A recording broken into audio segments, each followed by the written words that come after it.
Yeah, I'll just start and I'll say my bit about the gender-based violence stance, and I think it's really important, and obviously it helps raise awareness, yes, and maybe we can influence men in society, and so I think this afternoon's circle up with Sam and his team was really important to us. I'm sure it was for the Hawks. We as an industry obviously need to continue to look for change when there's something significant that happens in our society that is the bane of our existence, really. So I'll just start by saying that, and then take some questions. I mean, the first 5 minutes, you looked like you were headed for a big win. Everything was, you couldn't have asked for a more perfect start. And how do you sort of see how it sort of went so south? Yeah, it was a good start, Ronnie. I think if you ask our supporters, are you happy with the way the Bulldogs play? Sometimes they'll say, yep, we are sometimes. Our brand, sometimes, tonight we couldn't move the footy from our back end. There's the game. 2 weeks ago, up until 2 weeks ago, we'd given up the least score in the competition from turning it over in our defensive area of our ground. Tonight, we turned it over 24 times and Hawthorn scored 8 goals for. It's world record scores from those turnovers, and some of them were so blatant we couldn't defend them. So that's a skill and decision aspect of the game. They're probably surprised, or really surprised us this afternoon, because we've got a back line which is pretty stocked with pretty good ball users and mostly good decision makers. Yet this afternoon, that was a big part of the result. And so, why the fluctuations again? And that's what we're working towards ironing out. Being a team that can continually either maintain momentum or stop it when there's a spike the other way. Attitudinally, the boys they're up for the fight, but ultimately we're searching for our place in the competition, and we still remain optimistic and believe that we can still win more than we lose. And it was only a few weeks ago against the Geelong side in Adelaide that we were coming, and even in this one they hit the lead and then squander it through one or two things at the end. It's deflating, but we've got to stay the course and continue to rub shoulders, look after each other, and search for our next win. How is morale? You said it attitudinally that players, staying okay. But how is morale? Well, I think morale's okay. Within the playing group, the boys have taken a few hits with obviously Baz going down, and it's common across the competition. Young Aidan O'Driscoll and obviously Mara in recent times, but ultimately we're pretty healthy, and we're undefeated state league level, so there's some positive signs there. But the blend in our team of experience and youth, it's not a bad blend, and we're just not executing well enough across the spectrum, whether it be at the line level, individually, from a consistent point of view, and then ultimately the outcome for the team is that we can't win the close ones at the moment, and you just obviously it's another example of how the competition will bite you. Everyone's capable of beating anyone on their day. If you go back to the late part of last year, your last 12 games, 3 of them, I know every team you can't take lightly, but 3 of those losses have been pretty stunning ones. Twice now, the Hawthorn, one to West Coast. You mentioned the supporters earlier. So how do you sort of, explain for them how these games that you are probably externally expected to win just come up short in those performances. Competition's tight, Ronnie, and you only need to lose a handful of contests that you potentially should win, or you only need to blatantly turn the ball over like we did on an afternoon like today, and you're vulnerable. So it's pretty easy to explain. I mean, anyone who watched the game can put their finger on it. Hawthorn, been stung by losses over the course of this year, and so you expect that anyone's after your scalp.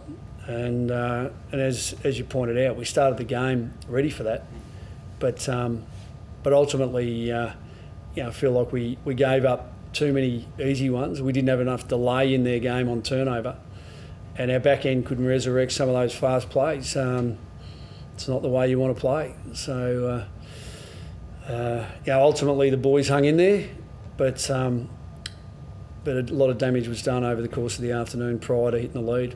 How much impact having Darcy, Jamara and Aaron down forward in terms of allowing teams to rebound? How much impact do you think those talls playing together is having on? I think at times, if you can't contain the ball when it comes to ground, it can hurt you. And this is the thing, we might have to go through some hurt sometimes in that regard, where usually, when you think about the three of them, the capacity to compete and put on source pressure after the ball hits the ground, it can be okay. We felt they found too many easy exits out of that we should have been anticipating anyway, and that's at the source, but on the turnover behind the ball as much as it is on those key forwards. So we'll look at it and try and do it better next week. You mentioned the turnovers in defensive half. I guess one of the more glaring ones was JJ coming out from the kick in and kicking it to, I guess, English's ankles. Is that sort of things you're talking about? Just really makes it hard for your team to generate momentum, I guess. Yeah, well, that's one of them. I think we were in front then, weren't we? I think we'd hit the lead. I think so, possibly. Yeah. So there's a couple of options on there, and ultimately it's a skill error. But I'm not going to hang JJ out to dry. There were a handful of other really telling ones that cost us just as much as that one did, and it's a real shame because the perseverance factor when we weren't playing so well, and Hawthorn had us by the scruff of the neck there for a while. To be able to hit the front, hang in the game, there's some momentum in it, and we obviously would have. No, I won't go there. But credit to Hawthorn. They came again and they headed us. So we look at our wounds and those isolated instances in the game. The players will hurt more than anyone. You've made quite a few changes and you've been quite open about it, being a little bit transition and trying a few things. Are you still confident in what you're trying to achieve in that regard? Always confident in decision making around where you place your influence to evolve into the future and be a team and be a list full of players who can challenge up ahead. We've got to find out. We can't sit on our hands, and we've got vulnerabilities like any other team, and we identify them early and we make changes. I mean, I know I've been critiqued over that over time, but ultimately I'm a servant of the football club, custodian of its interests, and I want to set us up to succeed. And our group of coaches do a tremendous job nurturing the players, and we come together as a list management group and we make considered decisions, and the players understand it.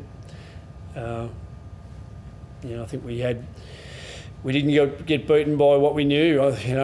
We felt like we curbed Newcomb's influence through Jacko McRae, and we made sure that Amon didn't have the influence that he might have across half back, and we saw Ginnivan as a danger, and we felt like we took care of. So we took care of a lot of things that we planned for, but we didn't plan for 24 back half turnovers and giving up 8 goals 4 from them, and that's the game.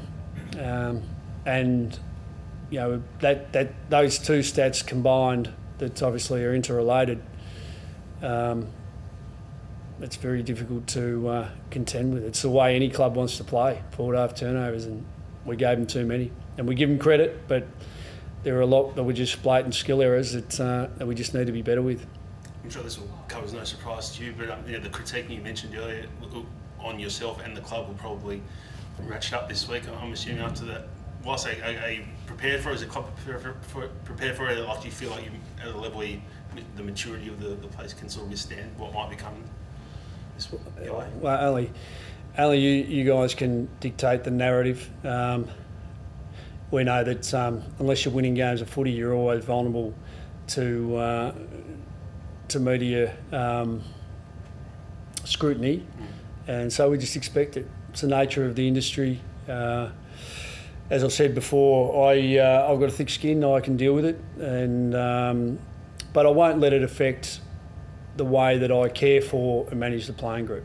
We're talking in terms of challenging each other and being better, and even because we know that the external noise is a really challenging thing to deal with for any playing group, right across the competition. So we can only nurture and help and prod and poke around the things that we can improve in. But any external scrutiny, we just got to deal with. It's going to be there.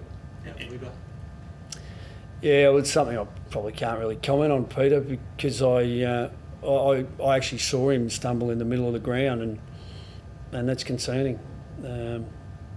So I haven't really got a report or an update for you.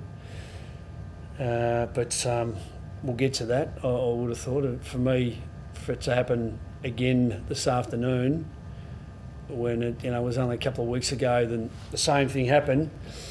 It's a bigger concern than just a one-game issue for me, and I think we'd all be thinking that.